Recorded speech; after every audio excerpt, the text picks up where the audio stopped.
Hello, hello, pessoal. Estamos voltando aqui para terminar o react que a gente começou, do podcast do professor Paulo Cruz com Wesley Delanogares sobre a educação no nosso país. Tá muito enriquecedor.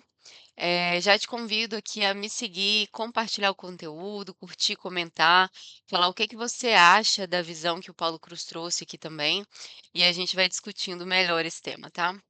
Vamos lá. Assistem. Para a gente entender, que a gente que não vai lá na escola e não entende, é porque a gente diz, né, que tá muito difícil, tá complicado, etc. Você tem algumas experiências para contar pra gente aí do o que é esse difícil e é esse complicado? Você comentou que é difícil que eles prestem atenção, mas eu perguntei esses dias no meu Instagram, pedi para os professores relatarem as experiências do ensino público, no médio, no fundamental e médio, e assim, veio papo de aluno de nono ano, de oitavo ano, que não sabe ler direito. Bom, isso aí acho que é o menor dos problemas. Quer dizer, assim, tô dizendo, é o problema mais comum, né? Aham. É o problema mais comum. Mas vou te dizer uma coisa, assim, foi o que. Gente, assim, de cara, de cara, ele tá falando que o problema mais comum é a pessoa que vai para a escola não aprender nada. Então, assim, é claro que na verdade ele vai destrinchar os motivos do porquê que o aluno chega no final sem saber de nada. Mas isso com certeza não é o menor dos problemas. Na verdade, isso é a consequência de todos os problemas juntos. É a gente ter alunos que finalizam praticamente a escola sem saber nada, sem saber escrever.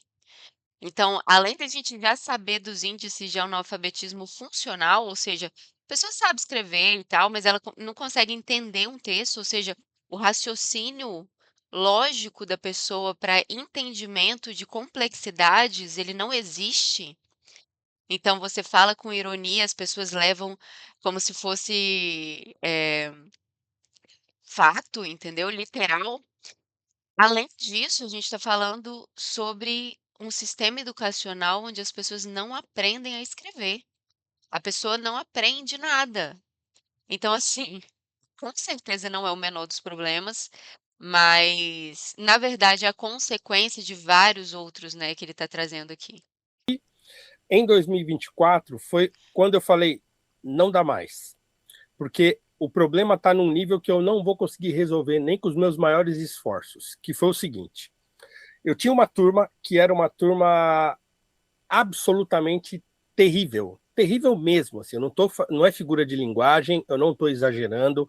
É uma turma que eu não consegui dar uma aula nessa turma. Tá, vá, para não ser tão exagerado, talvez tenha conseguido dar uma ou duas aulas durante o ano inteiro.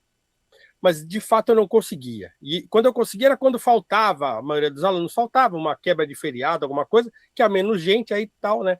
Mas em geral, era uma turma de primeiro ano e essa turma era muito ruim mesmo. Eu não conseguia conversar, eu não conseguia falar nada, eu não conseguia propor nada, nada, zero. Era assim, o nível era esse.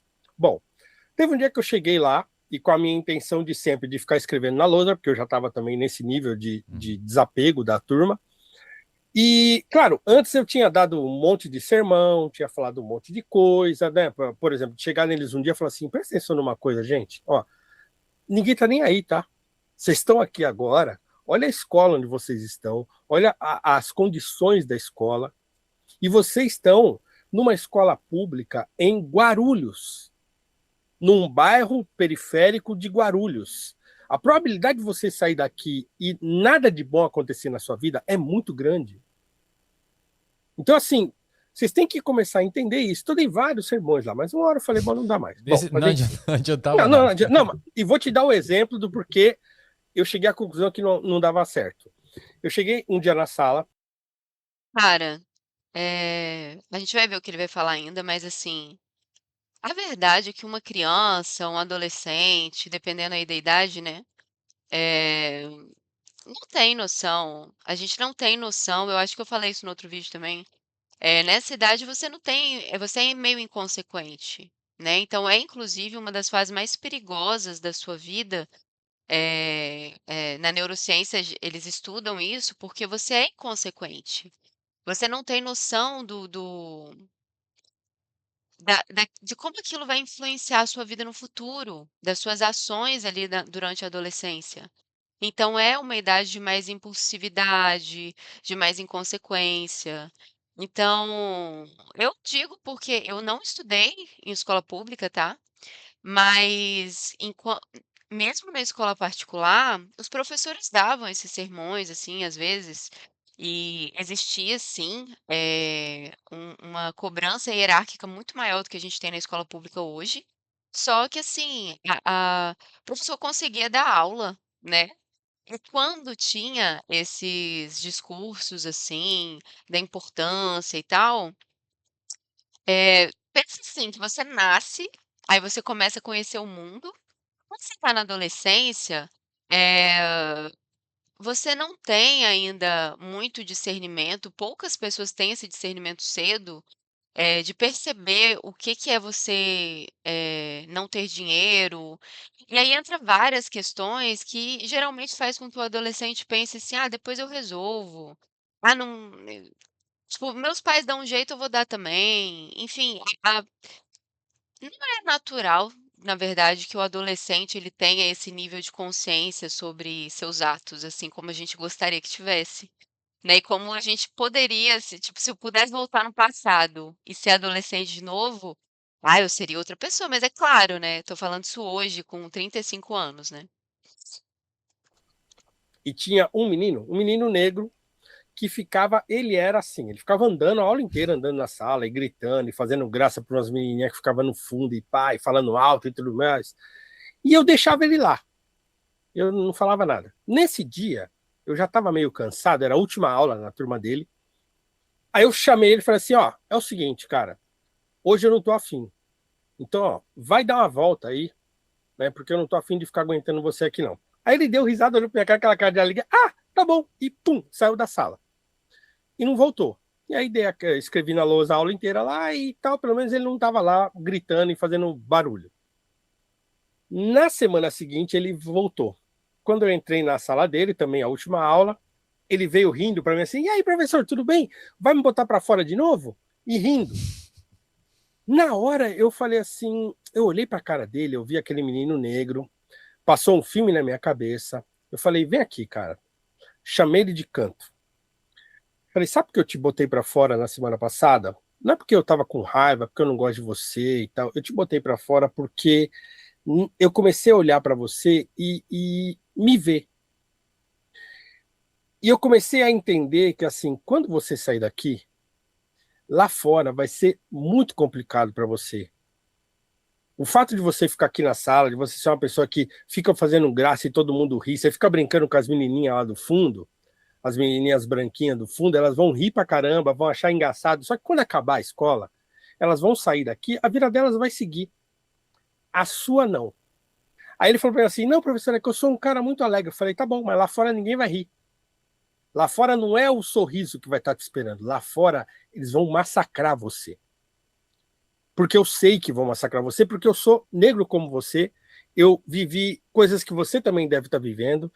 Coisas que você pensa, eu também devo ter pensado. Então eu me reconheço em você. E aí eu comecei a falar isso com ele, ele começou a ficar sério. Então o sorriso saiu do rosto, ele começou a ficar sério, começou a menear a cabeça, tipo, tô entendendo, e eu falando, e eu falei: cara, assim, presta atenção, né? Porque é muito difícil, é muito difícil. Infelizmente você está no Brasil, e o Brasil é um país que não está acostumado a ver pessoas como você e como eu, como pessoas capazes de fazer coisas que você está fazendo aqui na sala agora. Para além disso, as pessoas já começam a achar: ah, não, ele não consegue. Uhum. Então, o Brasil é isso, infelizmente, ainda é.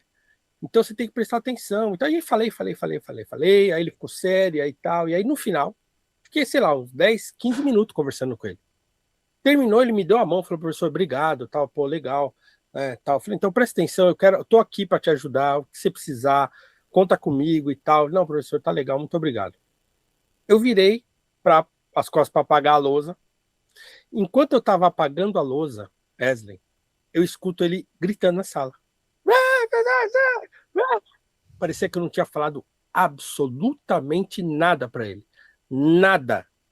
Eu virei assustado, olhei a cena, falei: não, não, acabou. acabou, eu não consegui. Aí eu fiquei tentando entender, né? O que estava acontecendo? O que aconteceu que esse rapaz ele não foi capaz de assimilar o que eu falei? Aí eu fui atrás, fiquei pesquisando e tal. Aí eu fui conversei muito com a professora Simone Benedetti, que também escreveu um livro sobre criticando o construtivismo e tal. A falácia construtivista é o livro dela. E também fui ver os vídeos do Luciano, vi as entrevistas dele, inclusive aqui para o seu podcast e tal. Aí eu fui entender o lance da neurociência. Falei, o que está acontecendo, na verdade, é que esse rapaz, ele não tem nem sinapse para entender as coisas. O que ele estava fazendo ali, enquanto eu estava conversando com ele, que ele meneava a cabeça, ele estava respondendo a um estímulo. Ele estava olhando para mim, estava vendo que eu estava sério, que o meu tom de voz estava sério, que o que eu estava falando para ele era sério, ele estava sério e respondendo. Mas era só uma resposta a estímulo. Talvez ele não conseguisse te explicar de novo, né, o que você acabou de falar. Exatamente. Ele não estava decodificando o que eu estava falando. Na cabeça dele, aquilo estava entrando como um, sei lá, um ruído qualquer, uma outra língua. Não era língua portuguesa, ele não estava preparado para entender aquilo. Primeiro ano do ensino médio. Primeiro ano do ensino médio. Então, naquela hora eu falei assim, bom, não dá mais, eu vou sair. Eu vou sair porque esse rapazinho, ele é um exemplo, mas ele não é só ele. É praticamente todo mundo tem o mesmo problema aqui. O mesmo problema. Eu lembro de assim, sei lá, eu entrei em 2014. Gente, isso para o professor deve ser uma coisa tão frustrante, assim, porque eu tenho muita admiração por professores, assim. Eu acho que é uma profissão, acho que das mais ricas que existem em termos de valor, assim, para a sociedade, né? Alguém que está passando conhecimento, seja do mais simples, então a professora do berçário, entendeu? Até o professor universitário, e enfim, assim, é uma profissão e que é uma profissão de propósito de vida também, né. Os melhores professores são aqueles que têm um propósito de vida, não aqueles que querem ganhar dinheiro com isso, mas aqueles que realmente amam ensinar, que têm um prazer em ver o aluno aprender. E a gente tem um sistema educacional que ele praticamente massacra o professor que tem a vocação real de professor e que quer ver o aluno aprender. Porque a real é que os professores vão desistindo. Então isso, cara, isso tira a alma da pessoa, sabe. Então você começa a dar aula porque você quer ver as pessoas crescerem, aprenderem e tal, e aí você vê que não tem fruto nenhum, porque o sistema tá tão cheio de erro e de contaminação, para só fazer a pessoa ir passando, só fazer tipo assim: "Ai, vai lá, escreve no quadro", entendeu. E aí eles se viram. E isso destrói, sabe, o propósito de vida, aquilo que existe de essência bonita no ser humano, entendeu? Isso é destruído. E muitas vezes os professores vocacionados acabam que chegam nesse ponto, assim, de tipo: "Ah, eu vou só escrever", ou então desiste, vai e tenta mudar de profissão. É muito triste. Sei lá, uns 3, 4 anos depois, talvez, eu passava muita redação para tentar entender como eles pensavam, passava uns temas para a gente discutir depois. Aí eu passei um tema tipo assim: imagina como você estará depois de 10 anos de você terminar a escola. Então, espera você terminar o terceiro ano, depois de 10 anos, e faça uma redação, né, de como você estará, o que você vai estar fazendo e tal, não sei o que lá e tal, tal. Aí eu lembro de ter recebido as redações, e eu estava corrigindo e tal. E uma delas, eu estava corrigindo no final da aula, assim, eu já estava começando a corrigir, e uma delas que eu peguei, o aluno falava assim, tipo, daqui 10 anos depois que eu terminar a escola, eu vou estar com a minha família, com a minha esposa, meus filhos, vou estar com a minha casa, o meu carro e tal, e não sei o que lá. E eu corrigindo aquilo, aí eu levantei o olho para ver o menino, era um menino lá no fundo da sala, e ele estava dançando funk, assim, estava numa loucura. Aí, na hora eu olhei aquilo e falei assim, será que ele não consegue conectar a coisa que ele está escrevendo com o comportamento dele? Ele não consegue entender? Então, assim, eles acham que ter uma casa, um carro, uma família é uma consequência natural da vida, porque eles veem todo mundo, eles veem os adultos com carro, com casa, com namorado e não sei o quê, ele acha que com ele vai acontecer o mesmo. Porque ele acha que precisa ter um caminho até ele chegar a isso aí, né?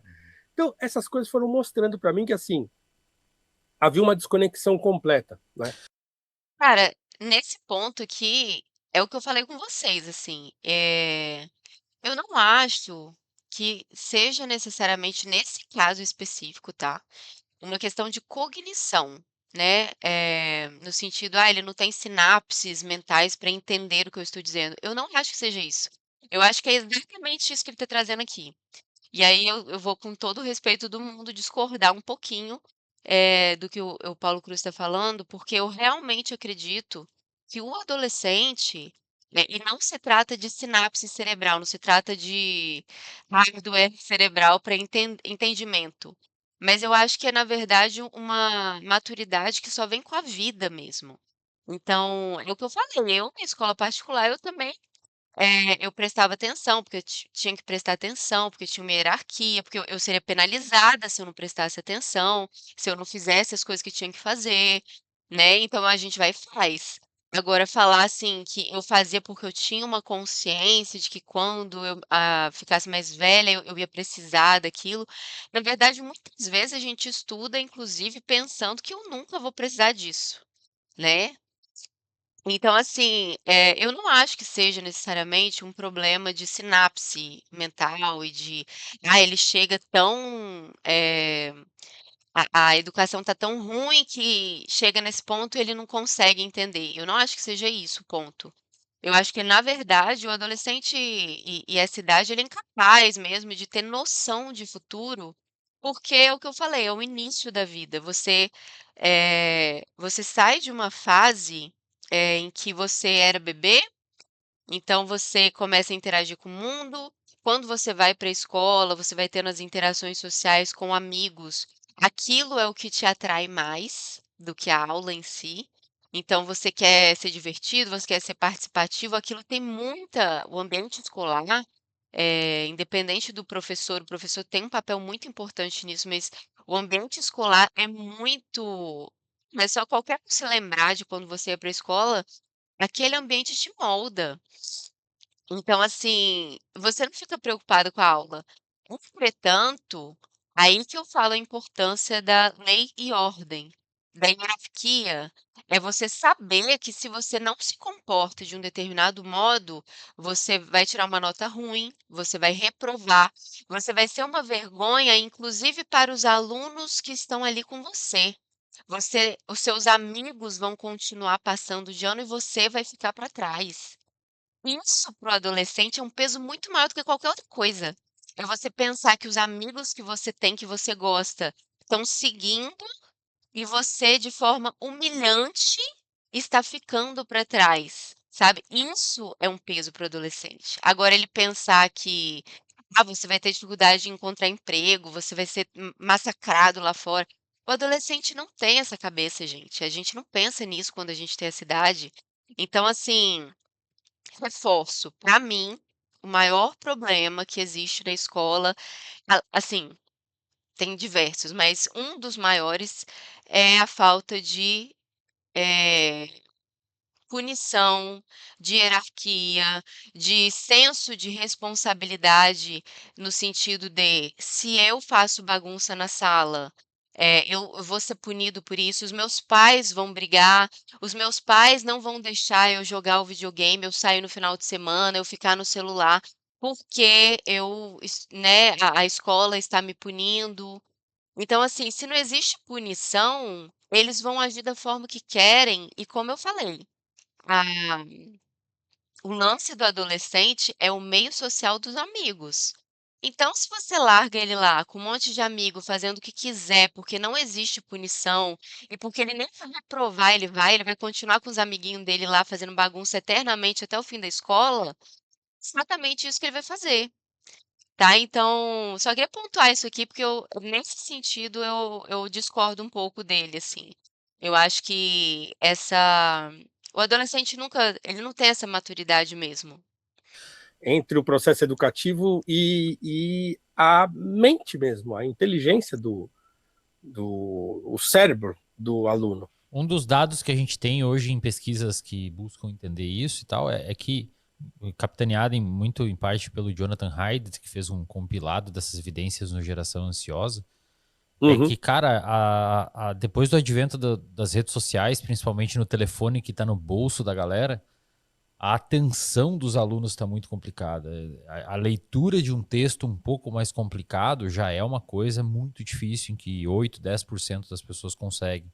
E isso é um dado do levantamento do índice de letramento científico, que foi uma pesquisa feita em 2016 e refeita em 2024, 2025, mostrando que 65% da população com 4 anos de escolaridade ou mais não consegue entender um gráfico de correlação, e explicar um gráfico de projeção futura da temperatura global à luz da emissão de gás carbônico que estava explicado no enunciado do gráfico, pô, são 3 cenários, um que você emite muito, pouco e continua normal.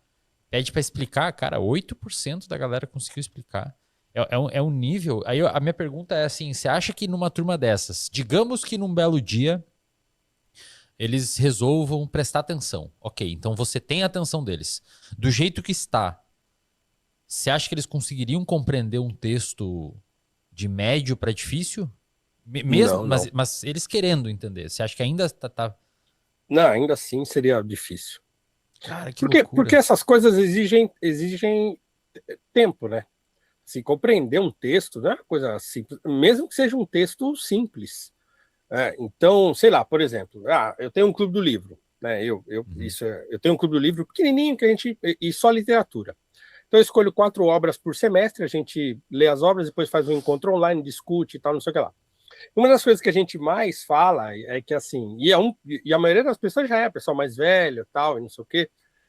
Então, uma das coisas que a gente sempre discute é assim: caramba, demorou para eu engrenar naquele livro. Eu comecei meio sem entender o que estava acontecendo ali. Eu comecei meio sem entender para onde que o negócio. Eu tinha que voltar umas páginas e tal. Então, por quê? Porque você tem que se acostumar com o estilo do autor. Então, às vezes, você pega terminou de ler um livro, você pega outro autor para ler, é outro estilo de Uhum. escrita, você vai demorar. Você vai falar: caramba, então para gente que é experiente em leitura e tal, e que é fluente, e que lê bem, e que lê textos difíceis, para gente não é simples. Porque você pega um texto, tem que se acostumar com aquele estilo, se acostumar com. Não é uma coisa, exige tempo, dedicação. Então, ler com fluência e compreender um texto, ainda que seja um texto simples, não é fácil, sobretudo se você não tem as ferramentas que deveriam te preparar para isso lá na Perfeito, alfabetização. Né? perfeito.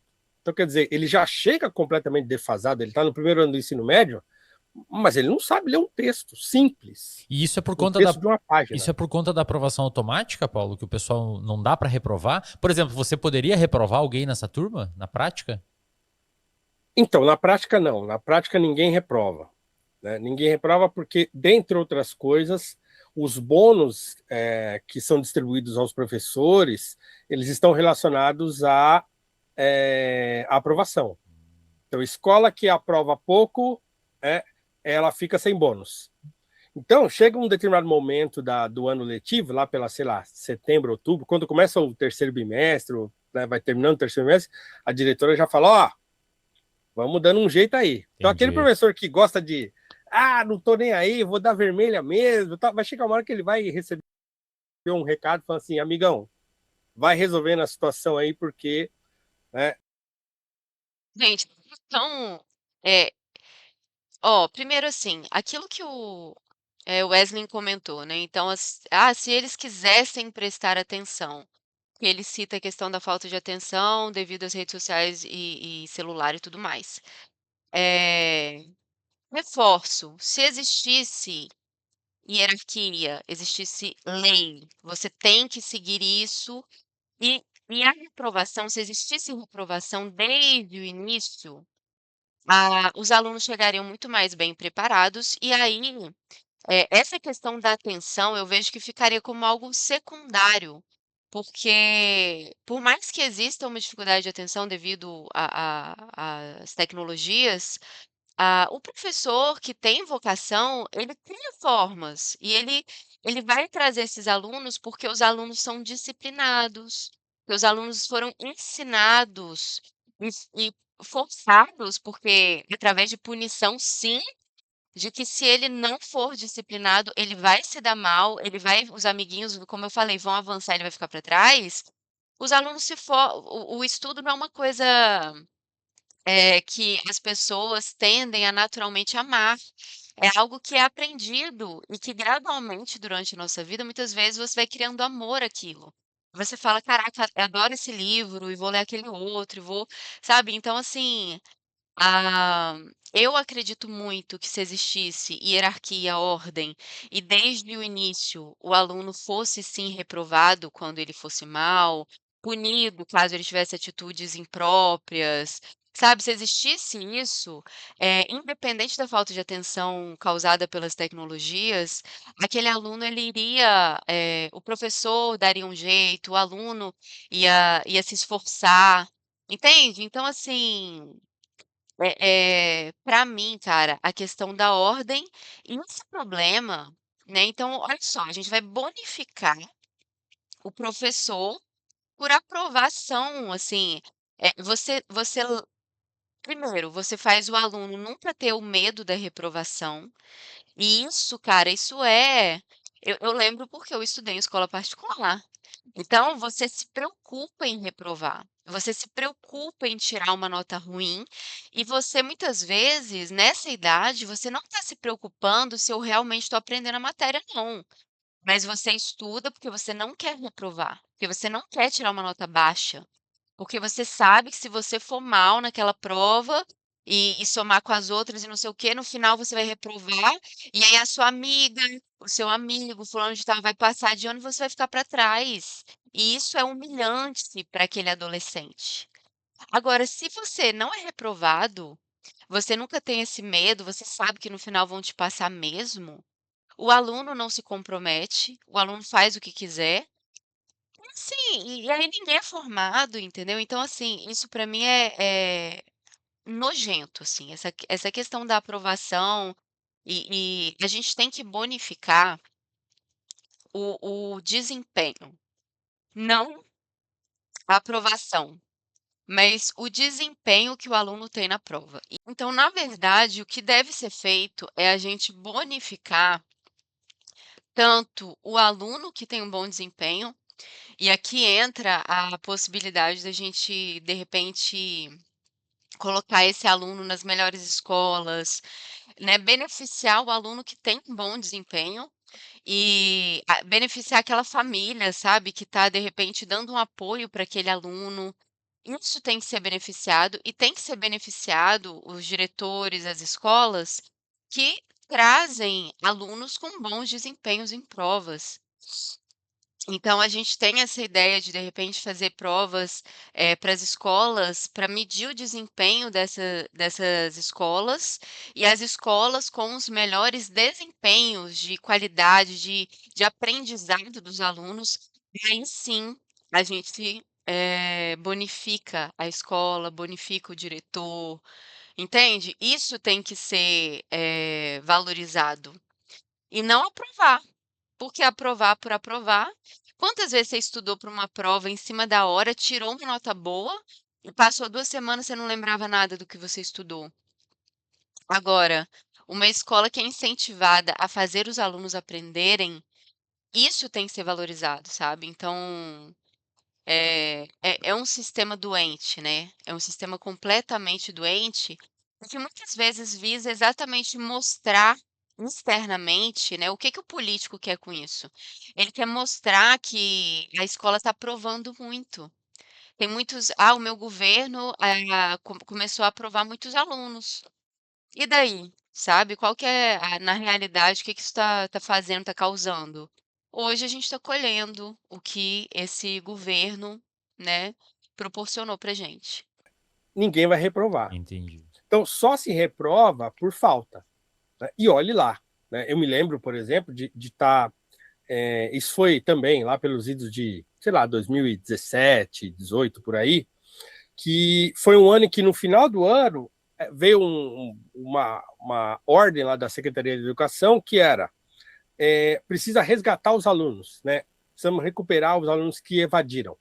Então fizeram uma força-tarefa lá, diretores e coordenadoras, isso ok, começaram a ligar para as casas e ir atrás dos alunos. Aí chegou no final do ano, fizeram uma espécie de mutirão para trazer aqueles alunos que tinham desaparecido de volta para a escola.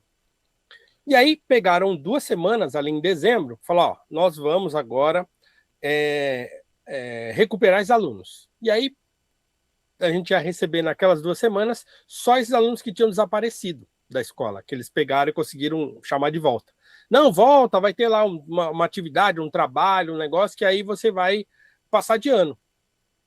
E aí eu lembro de chegar numa sala e ter um rapaz lá sentado, só ele. Eu olhei e falei assim, pra que é você, né? Ele falou... Sou seu aluno? Primeira vez do cara na aula.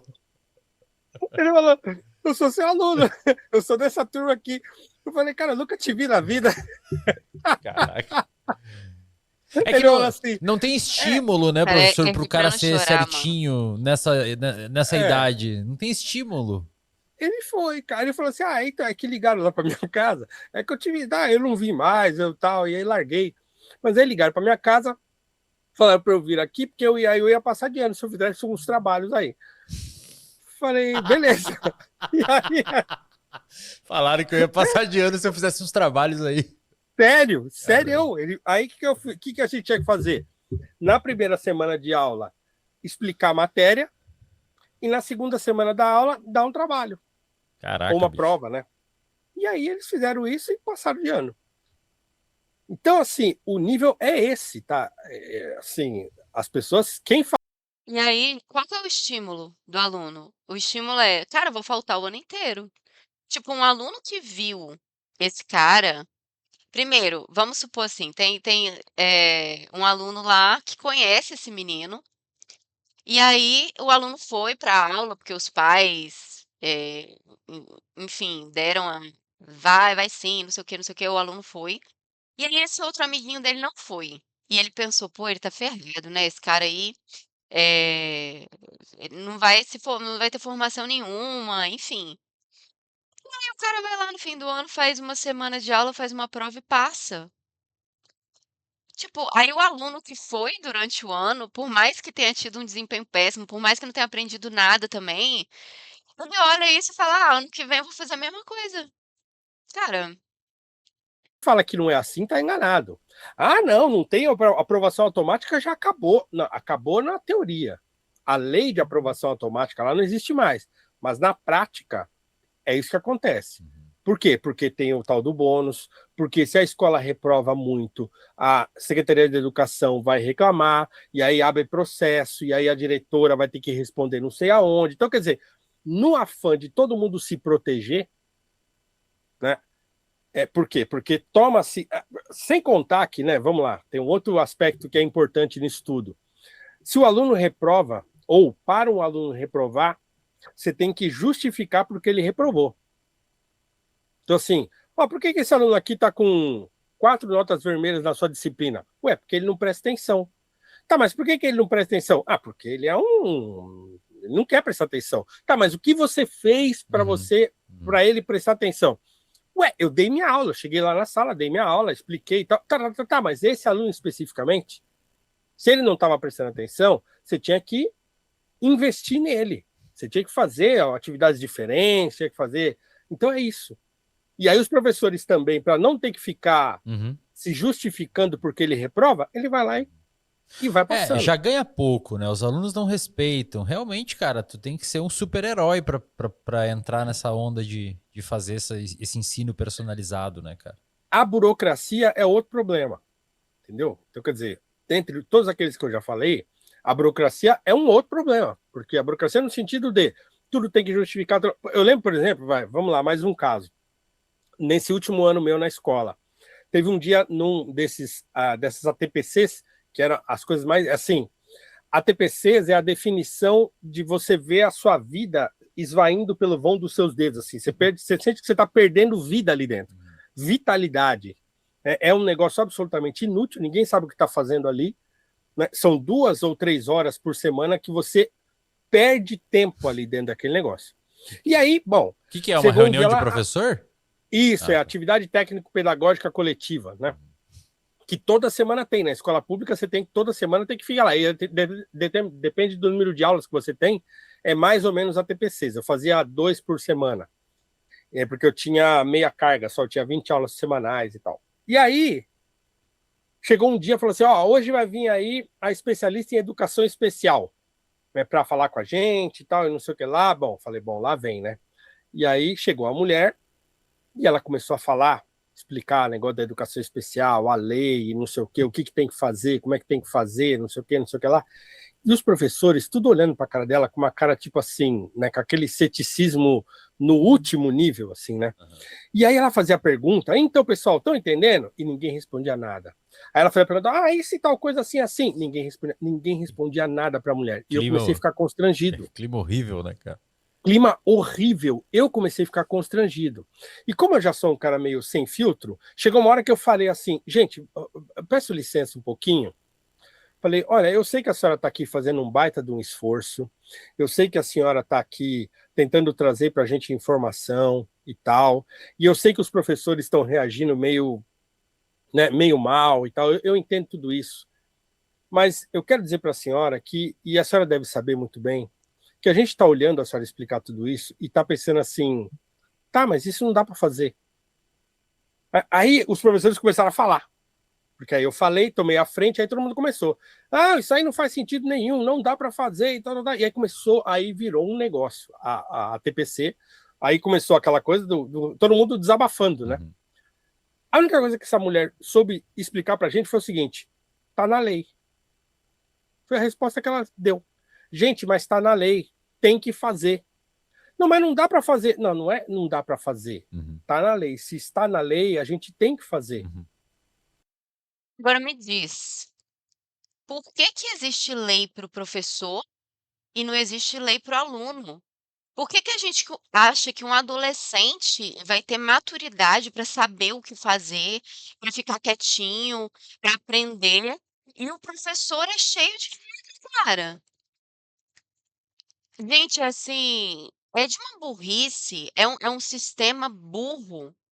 Na verdade, é um sistema criado para formar pessoas burras, e cada dia mais a gente vai ter professores se formando que são dessa geração aí, que não aprenderam nada, que têm problemas cognitivos, porque não estudaram, entendeu? Aí às vezes se forma lá de algum jeito e vai dar aula também. E assim, e aí eu vejo isso que dá asco da esquerda. A esquerda quer aprovar lei para fazer propaganda política, para parecer que é maravilhosa.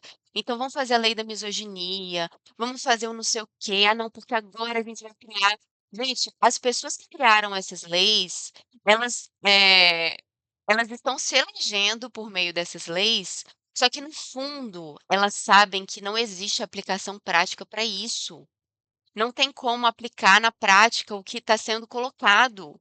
Então a gente vê a educação especial, educação de criança atípica, aquela criança no meio de uma turma que já está no caos, e aquele professor tentando administrar aquilo, e uma criança atípica ali, que vai ter muitas vezes crises e tal, num ambiente assim que, nossa, assim, é de uma agonia.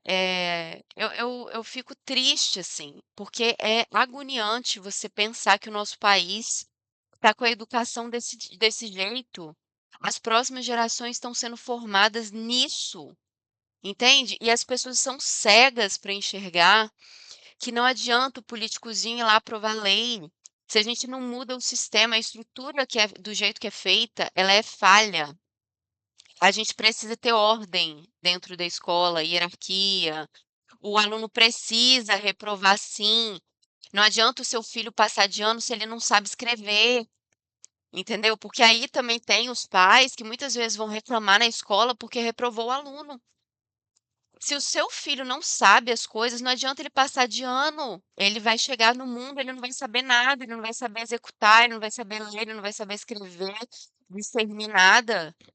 Então, ai, aí chega a dar um mal-estar, assim, né? Essas coisas, porque é isso, cara. É isso. Ah, é lei. Então sei lá, coloca o vereador para aplicar isso na sala de aula lá, porque o deputado que votou para ele aplicar, então, porque o professor não está sabendo como mesmo, né? É complicado. Então, é assim. Uhum. Então, escreveram num papel, tem que fazer. Perfeito. E aí, quem está lá na ponta não consegue fazer, se frustra.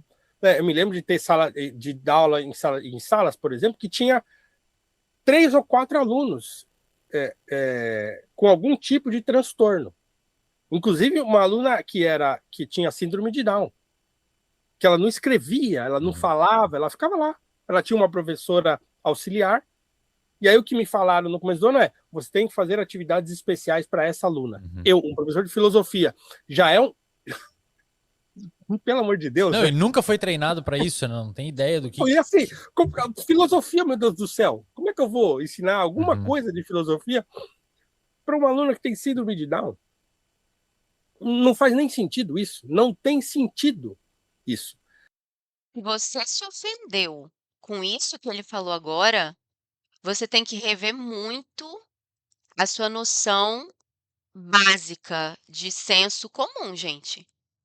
Se você, às vezes, porque eu sei, cara, eu sei que podem ter pais que ouviram ele falar isso aqui agora e que se ofenderam porque tem filho com síndrome de Down e acha que ele está sendo capacitista nesse momento. Gente, é, a gente tem que ter noção do que é possível. E assim, quando você fala que uma pessoa não tem capacidade de entender determinada coisa, isso só é capacitismo se você está falando algo fora da verdade, tá? Então, se eu falo, sei lá, eu falo para uma mulher que ela é incapaz de dirigir, você está sendo preconceituoso. Agora, sei lá, eh, se eu falo para é porque eu ia dar um exemplo esdrúxulo aqui. Mas assim, existem coisas que são simplesmente a realidade. São a realidade.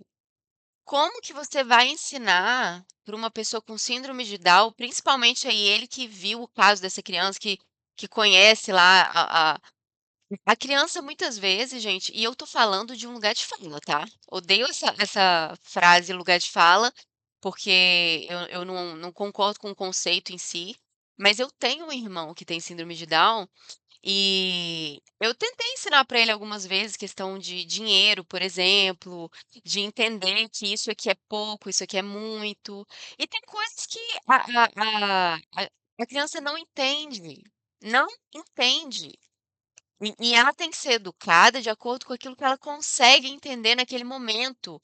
O ensino para crianças neurodivergentes é um ensino gradual, que você vai colocando metas e você. Isso é feito nos países desenvolvidos. Você vai dando metas e vai aos pouquinhos percebendo, porque cada indivíduo é um indivíduo separado, à parte, a capacidade que ele tem, se esse aluno ele é melhor com número, ou melhor com linguagem, se ele é melhor nisso ou naquilo, o que que a gente pode desenvolver, o que que precisa ser feito. Isso é gradual, é muito gradual com crianças atípicas. Então, como que você coloca um professor de filosofia que não é capacitado, nunca estudou como ensinar para crianças atípicas, para ensinar filosofia? E é o que ele falou, cara, eu acho isso tão triste, gente, você colocar um aluno neurodivergente num ambiente impróprio. Esse aluno, muitas vezes, ele vai sofrer bullying das crianças, porque criança não tem noção de nada mesmo. Não é porque a criança é má, mas eles não têm noção, eles acham diferente, eles zoam. Tem criança má também, entendeu? Então você coloca ele naquele ambiente horroroso, sabe? Que ele não vai conseguir discernir nada. Vai ficar, igual ele falou, sentadinho ali, sem fazer nada, sem se desenvolver. Essa criança pode se desenvolver, só que tem um jeito para isso acontecer. Então, é de um. Fico cada vez mais agoniada, né, nesse podcast, porque é isso, cara. A educação no Brasil é uma vergonha.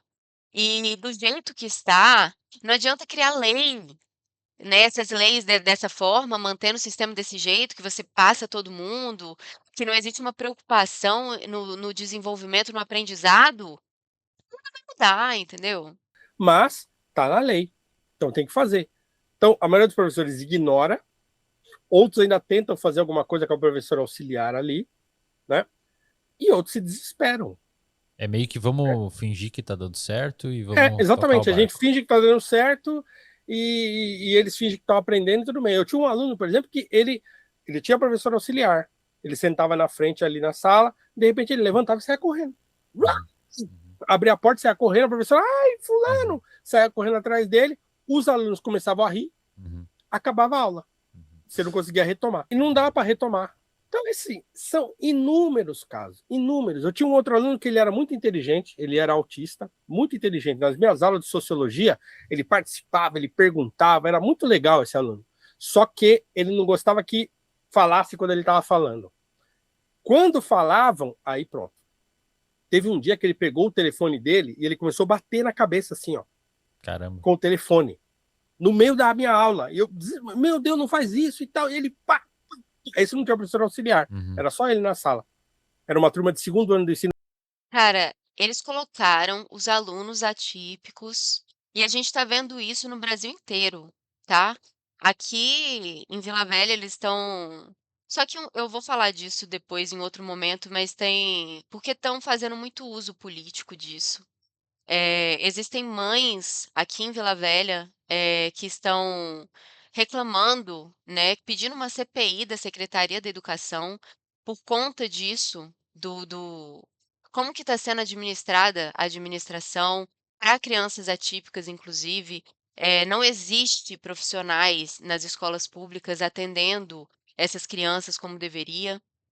Então as crianças estão abandonadas, porque é o que ele disse, é lei. Então coloca, sabe, joga aquela criança ali. Às vezes era melhor que ele ficasse em casa, gente, do que ele ir para um ambiente onde ele não é atendido, onde ele vai ter várias crises nervosas. Então veja o que ele falou. Essa criança é inteligente, ele tem capacidade de aprender, só que ele está numa turma, num ambiente onde ele vai ter muitas dificuldades, porque o ambiente não está adequado. Não adianta a gente criar uma lei e achar que as crianças estão incluídas. Isso não é inclusão, gente. Isso é tortura. Isso é tortura, pelo amor de Deus. Então, assim, é lamentável, sabe?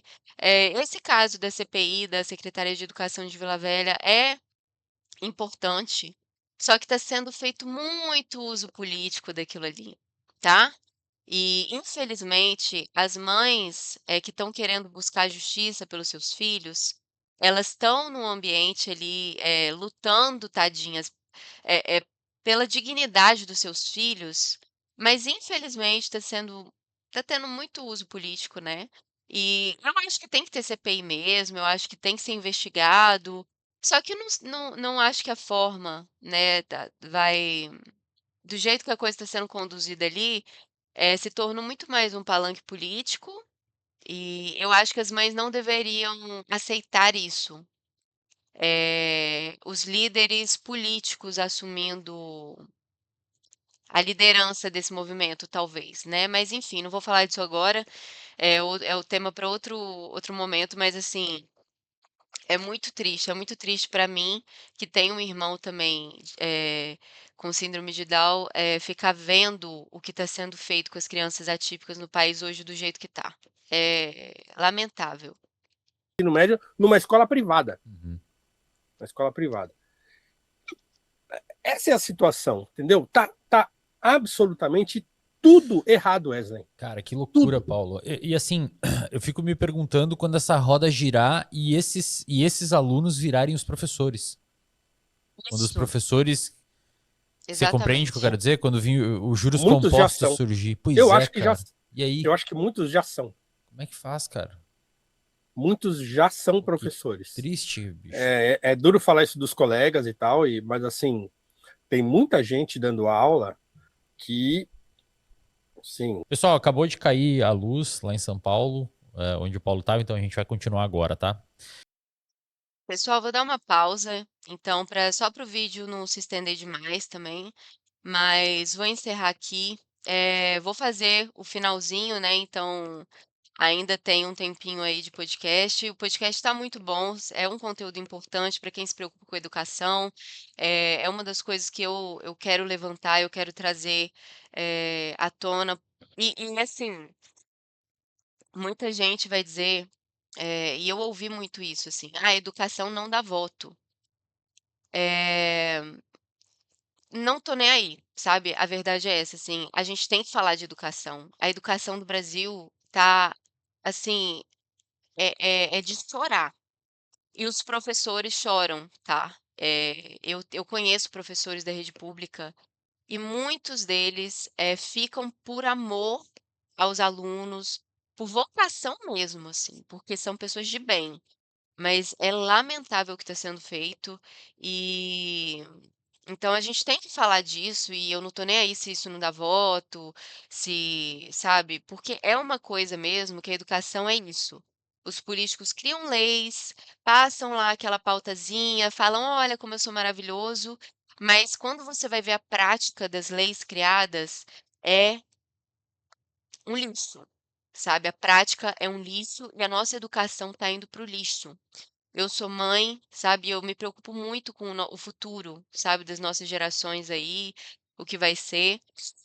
Então, se você acha, sabe, se você acha que educação é importante, a gente vai falar de outras coisas, né? A criminalidade também, a gente vai trazer vários temas aqui, mas me siga, compartilhe o conteúdo, vamos levantar as nossas vozes. Você que é mãe, você que é professor, sabe, vamos falar sobre isso. Deixa aqui nos comentários o que que você acha em relação a tudo isso que a gente está falando aqui. Se você acha que eu estou falando besteira também, você pode falar, você tem todo o direito. E é isso, gente. Até o próximo conteúdo.